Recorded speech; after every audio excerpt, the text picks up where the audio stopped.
Y'all, come in and shut the door. Happy Saturday to everyone. Y'all, Kanye is at it again.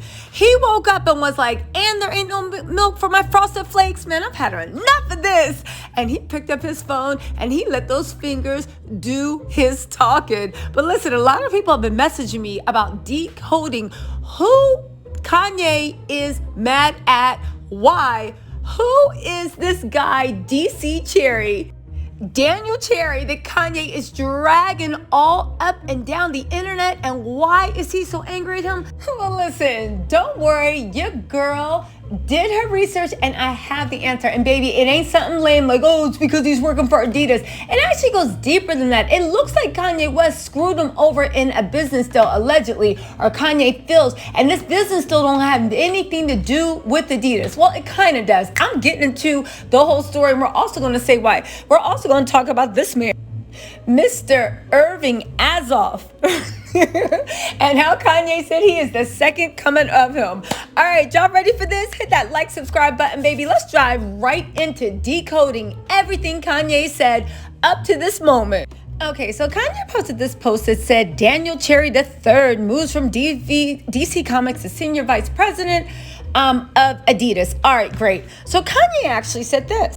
He introduced us to him. He said, hi, my name is DC, that's Daniel Cherry. I was hired by the recently deceased Casper without Ye's knowledge to run the most culturally influential brand in the world. I got ideas, starting with this hat. They gave me the job over Mike Marner because they love my hat idea. D, I miss Casper. And I said, why is Kanye making these corny dad jokes? What is going on? But then his next post actually got me a little curious. He said, I know what y'all thinking. Ye will never be able to walk the streets of Philly again. I love getting threatened in meetings. I said, what? Kanye got threatened in meetings? Go on, Mr. West. We're listening.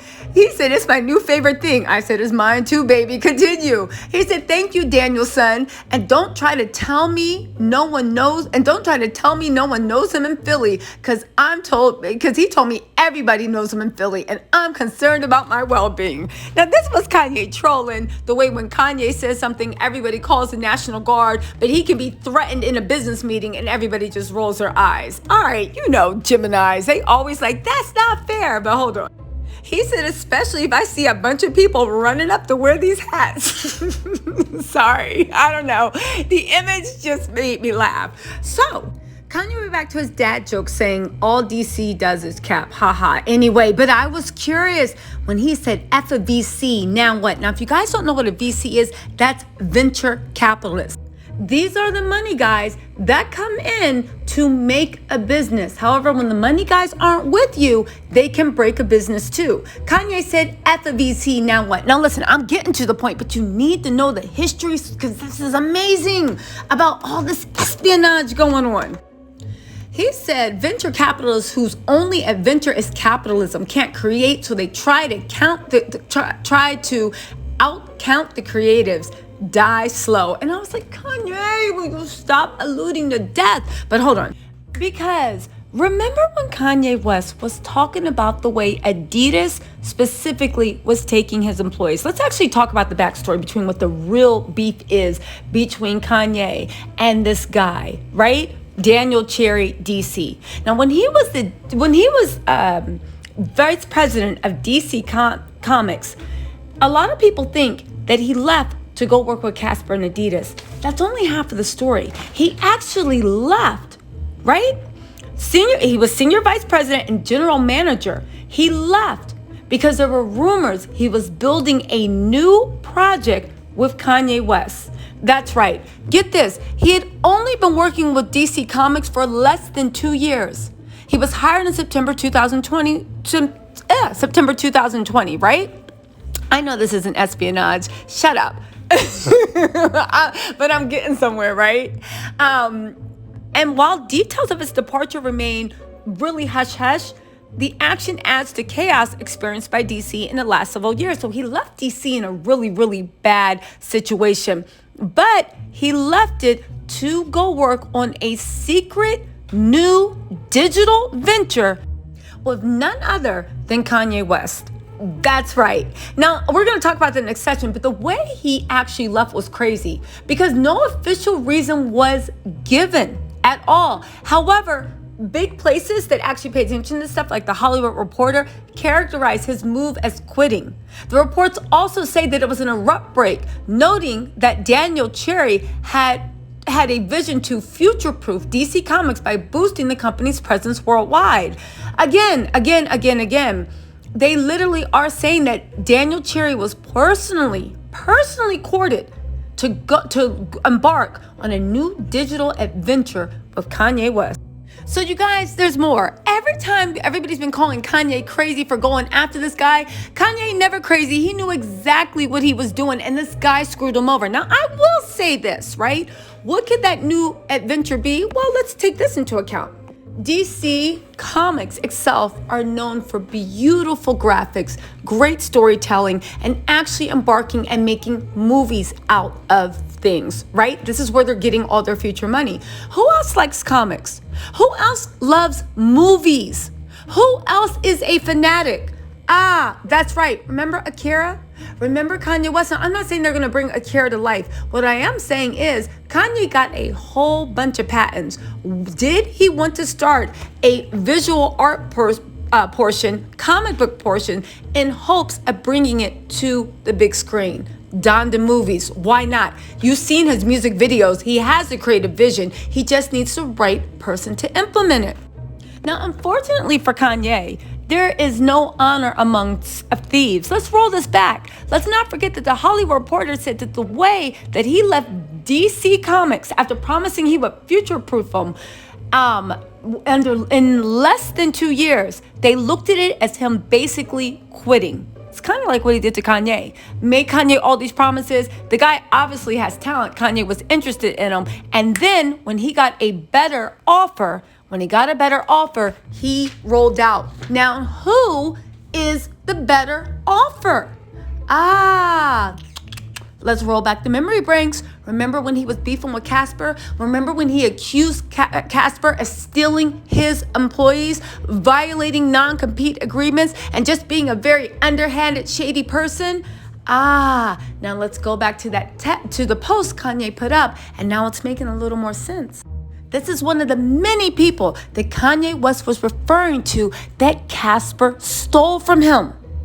So this is where the anger comes from. This is where the beef comes from. Kanye feels like he did some low down stuff, but it's not over, because let's wrap in the future ones. You see how this is all starting to click? But baby, I got some more juice. Hold on. So then Kanye posted this, right? I guarantee you'll have to relocate before I'm legally finished with you. Why is he saying that? Rewind your mind back a couple of posts or a couple of days ago when he literally, before Casper got fired, threw up the clause of his agreement and said that Adidas, through Casper, stealing his employees, stealing his design, saying there's a Yeezy day without his permission, was in violation. Not only could he sue Adidas for damages, but Kanye is responsible for 70% of Adidas's growth and their current profits. You know, wasn't nobody rocking Adidas before Ye got there. Okay, but guess what? Let's assume that Kanye is a businessman and he got lawyers and he does everything legit. That means that when DC, right? When DC broke that contract that he had with Kanye's alleging that DC tried to give him a sob story. And when the sob story didn't work, he tried to threaten him, saying he ran with a gang in Philly. I find that hard to believe. I mean, the guy was smart. He went to University of Penn. But but then again, you know those Philly people. Ooh, right? All I'm going to say is I love Philly people, but don't ever get on their bad side, because they do be rolling up squat deep. Now, I will say this, right?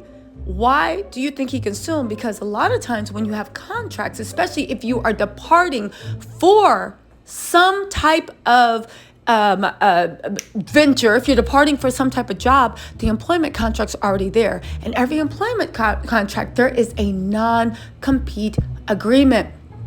The non-compete agreement says that you will not operate in the same area. Now, that doesn't mean you can't move across the U.S. and do the same business, but you can't compete in the same market. That's why Kanye said, you're going to have to relocate by the time I'm legally done with you. That wasn't a threat of harm or violence. It was a threat that I am suing you for breach of contract. And non-compete, I'm going to make sure you can't work anywhere in the area. He also made this reference to saying that he's Irving Azoff 2.0, and it's that time of year again. It's wartime. And I said, I know exactly who Irving is, y'all. This sweet-looking peepaw is Irving, right? Yes, he looks sweet and unassuming. However, he is known as the barracuda of the music industry. Listen to how they describe him. He's the infamous pit bull of the business negotiations. He doesn't seem to care if people like him. His artists loved him for that. He impressed us with his taste for the jugular and his bizarre spirit, right? Irving became even more infamous. His outsized reputation for an advocate, not just willing but eager to scorch earth on behalf of his clients, became an advertisement for his services, a phenomenon that continues to this day, right? His then client Travis Scott released Asteroid, debuted at #1, causing Nicki to go on a rant against him, right? Remember when Nicki Minaj and Travis Scott were beefing anyway, she gave Irving the C Sucker of the Day award, right? And he said, I'm really unhappy with that. I wanted the C Sucker of the Year award. Nicki then hired him. That's beginning to sound familiar? That's right. Sound like anybody we know? But this is the best thing. They said the best thing anyone's ever said about Irving's statements, a man of a less bizarre spirit would take as an insult.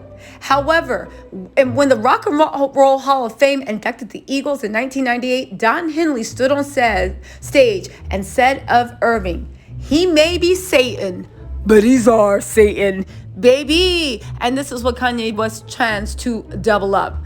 Anyway, y'all, listen.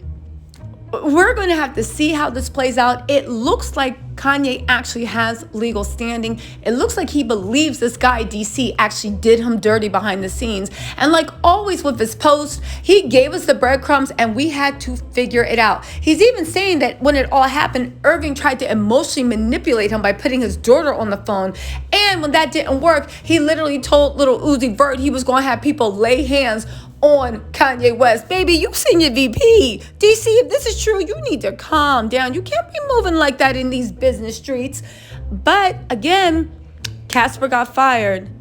He wants DC out of there. And what's more, DC looks like he's in breach of contract if everything Kanye's been saying applies to him and is true. And Kanye West seems to think it's true because he said he got that New York Times cover, baby, waiting for him. He got that New York Times cover waiting for him. Because if what Kanye's saying is true, not only did he breach his contract with Kanye to work on a separate venture before Casper stole him, but his existence is a breach of Kanye's contract with Adidas. And we all saw when that contract was put in danger, Casper left.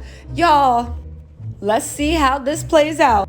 Anyway, thank you for coming to my TED Talk, decoding what the heck Kanye was talking about on Gram. I'll keep y'all posted. Make sure you hit that like, subscribe, notification bell, and I will talk to y'all later. Bye.